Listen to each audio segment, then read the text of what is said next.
warahmatullahi wabarakatuh. Perkenalkan, nama saya Kurniasi dari 2C PBSI Epkib Unsika akan menjelaskan tentang proses morfofonemik. Materi ini memiliki dua pembahasan. Yang pertama, hakikat proses morfofonemik, dan yang kedua, tentang jenis proses morfofonemik. Nah, sebelum kita bahas ke materi, jangan lupa siapkan catatan terlebih dahulu agar hal-hal yang penting dari video ini bisa dicatat dan bermanfaat di kemudian hari.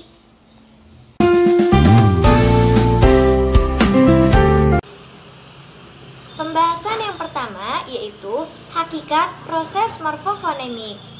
Morfofonemik mempelajari perubahan-perubahan fonem yang timbul akibat pertemuan morfem dengan morfem lain. Nah, pada kesempatan kali ini kita akan mempelajari proses perubahan fonem, yaitu proses yang terjadi sebagai akibat pertemuan morfem men dan pen dengan bentuk dasarnya. Fonem N pada kedua morfem tersebut berubah menjadi M, N, NY, dan NG, sehingga morfem men berubah menjadi men, mem, men, dan meng, serta pen berubah menjadi pem, pen, peny, dan peng. Adapun kaidah-kaidahnya, yang pertama, fonem N pada morfem men dan pen berubah menjadi fonem M apabila bentuk dasar atau dasar kata yang mengikutinya berawal dengan fonem P, B, dan F. Men ditambah kata pakai menjadi memakai. Men ditambah kata baca menjadi membaca. Pen ditambah kata picu menjadi pemicu. Pen ditambah kata bela menjadi pembela. Dan mem ditambah kata fasilitasi menjadi memfasilitasi, dan seterusnya. Kaidah yang kedua yaitu fonem N pada morfem men dan pen berubah menjadi fonem N apabila bentuk dasar atau dasar kata yang mengikutinya berawal dengan fonem T, D, S. Fonem S di sini khusus bagi beberapa bentuk dasar yang berasal dari bahasa asing yang masih mempertahankan keasingannya. Contohnya, men ditambah kata tolak menjadi menolak. Men ditambah kata dukung menjadi mendukung. Pen ditambah kata tolong menjadi penolong. Pen ditambah kata diam menjadi pendiam. Men ditambah kata survei menjadi mensurvei atau menyurvei. Pen ditambah kata suplai menjadi pensuplai. Kaidah yang ketiga yaitu fonem N pada morfem men dan pen berubah menjadi NY apabila bentuk dasar atau dasar kata yang mengikutinya berawal dengan fonem C, J, S, dan SY. Contohnya, men ditambah kata cuci menjadi mencuci. Pen ditambah kata cairan menjadi pencairan. Men ditambah kata jemur menjadi menjemur. Pen ditambah kata jaga menjadi penjaga. Men ditambah kata serang menjadi menyerang. Pen ditambah kata selam menjadi penyelam. Men ditambah kata syukuri menjadi mensyukuri, dan seterusnya. Kaidah yang keempat, fonem N pada morfem men dan pen berubah menjadi fonem NG apabila bentuk dasar atau dasar kata yang mengikutinya berawal dengan fonem G, K, H, X, dan vokal. Contohnya, men ditambah kata gadaikan menjadi menggadaikan. Pen ditambah kata gali menjadi penggali. Men ditambah kata harap menjadi mengharap. Pen ditambah kata hubung menjadi penghubung. Men ditambah kata kutip menjadi mengutip. Pen ditambah kata kecoh menjadi pengecoh. Men ditambah kata khawatirkan menjadi mengkhawatirkan. Pen ditambah kata hianat menjadi pengkhianat. Men ditambah kata adu menjadi mengadu. Men ditambah kata edarkan menjadi mengedarkan. Men ditambah kata intip menjadi mengintip. Men ditambah kata uap menjadi menguap. Men ditambah kata omel menjadi mengomel. Pen ditambah kata angkut menjadi pengangkut. Pen ditambah kata edit menjadi pengedit. Pen ditambah kata ubah menjadi pengubah. Pen ditambah kata obat jadi pengobat.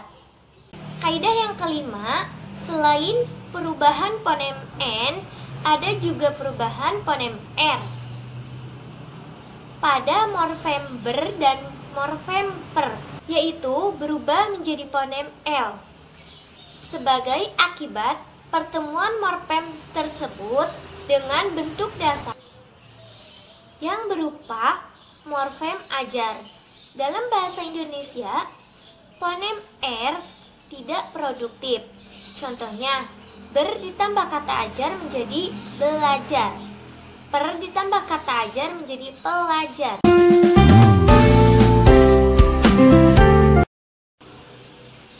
Nah, kita masuk ke pembahasan yang kedua, yaitu jenis proses morfofonemik. Menurut Ramlan, proses morfofonemik ini dibagi menjadi 3 bagian. Yang pertama, proses perubahan fonem. Yang kedua, proses penambahan fonem. Dan yang terakhir, proses hilangnya fonem. Nah, jenis yang pertama ini, proses perubahan fonem, terjadi sebagai akibat pertemuan morfem men dan pen dengan bentuk dasarnya. Fonem N pada kedua morfem tersebut berubah menjadi M, N, NY, dan NG, sehingga morfem men berubah menjadi mem, men, dan meng, serta fonem pen berubah menjadi pem, pen, dan peng. Nah, perubahan tersebut tergantung pada kondisi bentuk dasar yang mengikutinya.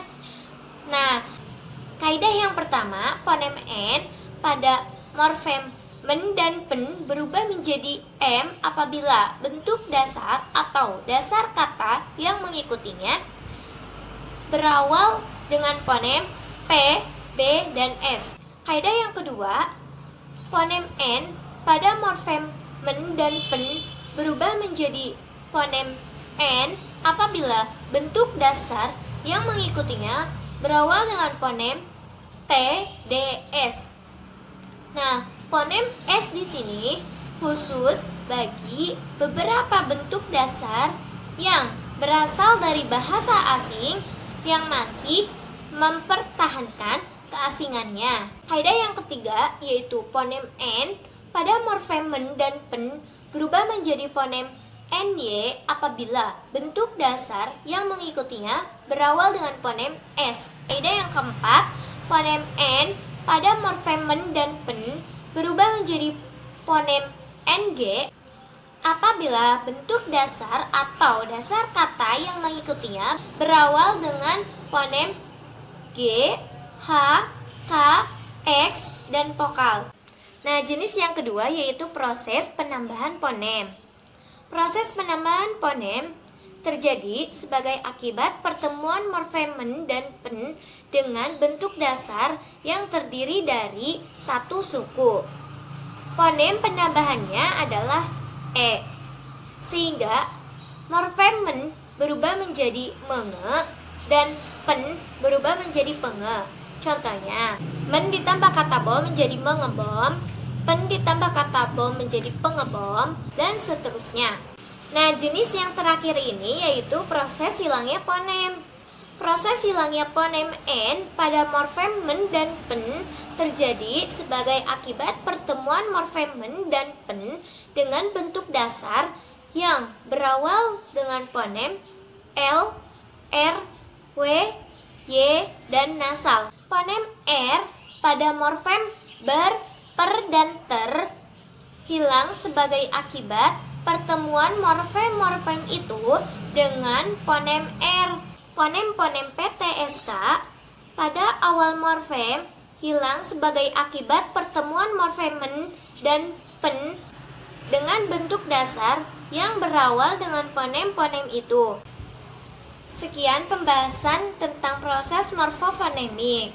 Kurang lebihnya mohon maaf. Wassalamualaikum warahmatullahi wabarakatuh.